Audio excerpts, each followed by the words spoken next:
হুমগড় pulse মিলের পক্ষ থেকে সকলকে নমস্কার জানাই। আপনারা দেখছেন এটা মালয়েশিয়া শাল এবং রিড মেরিন বলে একটি কাঠ। যে এই যে লাল টাইপের যে কাঠটা দেখছেন, এটা বাড়ির আসবাবপত্রের কাজের জন্য ব্যবহার হয়। আর মালয়েশিয়া শাল এটা তো আপনারা জানেনই, বাড়ির ফ্রেম, বড় বড় গাড়ির বডি এসব কাজে ব্যবহার হয়। তো যাই হোক, যারা এই ভালো কাঠের আশায় বাড়ির কাজ বন্ধ রেখেছেন তাদের জন্য সুখবর।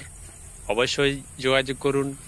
আমার মিলের ঠিকানা, ফোন নাম্বার এখানে দেয়া রইল।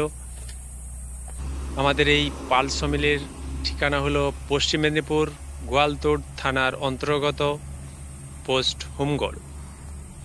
কাঠ দেখার জন্য যে কোনো সময় আসতে পারেন। সকাল 7টা থেকে মিল খোলা থাকে সন্ধ্যে 7টা অবধি। সকলকে অসংখ্য ধন্যবাদ।